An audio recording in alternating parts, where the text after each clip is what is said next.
500 tons. That's what the title says.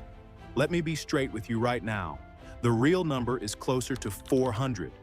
A Boeing 747-400, the most common jumbo jet ever built, hits a maximum takeoff weight of around 397 metric tons. Still, if that correction didn't already make your brain short-circuit, the rest of this video will. Because whether it's 400 tons or 500, the fact that it goes up is either a miracle or a lie. And the explanation you learned in school, the one with the wing shape, it's wrong. Here's the story you were told. The top of the wing is curved, the bottom is flat. Air hits the front of the wing and splits in two. The air going over the top has a longer path to travel, so it has to go faster. Faster air, lower pressure. The high pressure underneath pushes up. Boom, lift. That explanation is clean. It's in every kid's science book. It even has an official name, the equal transit time theory. One problem: it's physically impossible. Why would air molecules that separate at the front of the wing need to meet again at the back at the same time? They're not a couple. They have no appointment. There is no law of physics that requires this. NASA confirmed it. In real flight measurements, the air over the top moves far faster than equal transit would predict. The molecules don't reunite at the trailing edge, not even close. So if that's not it, what is actually keeping 400 tons in the air? Here's the one sentence that actually explains flight. A wing stays airborne because it forces air downward, and the air pushes back up. That's it. Newton's third law. Every action, equal and opposite reaction. The wing pushes air down. The air pushes the plane up. 400 tons, held aloft by redirected air. You've felt this yourself. Stick your hand out of a car window at 80 kilometers per hour. Tilt it slightly upward. Your hand rises. Not because of wing shape, your hand is flat, but the angle forces air downward, and the air pushes your hand up. That angle is called angle of attack. That's the real engine of lift. Now scale that up. A 747 wing covers roughly 540 square meters of surface area. At cruising altitude, the plane moves at around 900 kilometers per hour. It's deflecting thousands of tons of air downward every second, and the air is pushing back, all of it. Here's where it gets genuinely strange. The lift doesn't only happen at the wing surface. The pressure field extends far below the aircraft, all the way to the ground. When a 747 flies over you, the ground directly beneath is under measurably higher pressure than normal. The plane is pressing on the entire atmosphere, and the atmosphere is pressing back. Here's a way to feel these forces, with your own hands. Take a pencil, hold it horizontally by one end. Now hang a weight from the other end. Feel how much force that puts on your fingers? That is essentially what happens at a wing root, except the weight is hundreds of tons and it works in reverse. Lift is trying to push the tip up. The fuselage weight is pulling the root down. The wing is being bent every single second of flight. Now hold the pencil at both ends and hang the weight from the middle. Dramatically less stress on your fingers. That is what wing-mounted engines do, and that is what fuel in the wings does. Distributed weight across the span, counteracting the bend, protecting the root.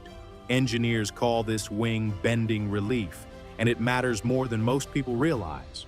On a fully loaded 747, the bending stress at the wing root is enormous. Without the counterweight of fuel and engine spread along the span, the structure would have to be far heavier. A heavier structure means more fuel to carry it, less payload, less range, less efficiency.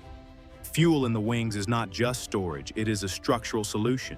Now, to be fair to that textbook, Bernoulli's principle isn't wrong. Faster air really does create lower pressure. There really is a pressure difference above and below the wing. It's real. It contributes to lift. The mistake is using it as the only explanation, and especially inventing that equal transit time story to support it. The truth is, Newton and Bernoulli are both correct, and both incomplete on their own. They're not competing theories. They're two descriptions of the same physical event. Think of it like this. Bernoulli tells you what the scoreboard says. Newton tells you why the points went in. One gives you the pressure numbers. The other tells you what the wing is actually doing to the air. You need both to understand the full picture. And here is something that will change how you see wings forever. The curve on top of the wing is not there to create lift by itself. It's there to control how air separates and reattaches across the surface, to keep the flow smooth and attached all the way to the trailing edge. A flat board can generate lift. The four forces acting on an airplane in flight include its weight, which acts downward to pull it back down to the earth. That force has to be overcome by aerodynamic lift, which lifts the aircraft and enables it to go to altitude. Lift is the vertical force produced by an aircraft, primarily the wing, and it's influenced by the shape of the wing. Fighter jets prove it every day at high speed. But a carefully shaped airfoil does it more efficiently, with far less drag. The curve is an optimization, not the mechanism. The mechanism is always the same. Push air down, get pushed up. That is the whole secret. Everything else is engineering detail. Here's something that makes aerospace engineers uncomfortable at dinner. We have been flying commercial aircraft for over 100 years, and we still don't have a single, complete, universally agreed upon mathematical theory of lift. Hi, my name is Joe Chambers. I'm a retired aeronautical engineer. As I find that children your age ask questions that in many cases are more difficult to answer than adults. Scientific American published a piece on exactly this, not because planes are mysterious, but because the full mathematics, accounting for air viscosity, turbulence, flow separation, is extraordinarily complex. What engineers do have is something better than a perfect theory: measurements, wind tunnels, decades of flight data. We know exactly how wings behave in every condition. We just can't wrap it all in one clean equation from first principles. Here is the honest truth about how aviation actually developed. Engineers did not wait for a complete theory. They built wind tunnels, they tested scale models, they flew prototypes, they accumulated data and refined their designs based on what they measured. The Wright brothers flew in 1903 without understanding turbulence mathematically. The Boeing 747 first flew in 1969 without a unified theory of viscous flow. And today, commercial aviation has a safety record that is better than almost any other form of transport, not despite the incomplete theory alongside it. The plane lands safely anyway, every single time. Engineering at its finest. You don't need a perfect theory to build a perfect machine. So next time you're in that seat, 30 seconds before liftoff, 300 kilometers per hour, you can feel the wing starting to do its job. You'll know it's not magic.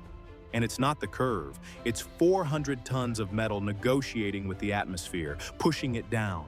The atmosphere pushing back. Newton winning every time. What's the most uncomfortable thing you've ever thought about at 35,000 feet? Drop it below. I read every single one.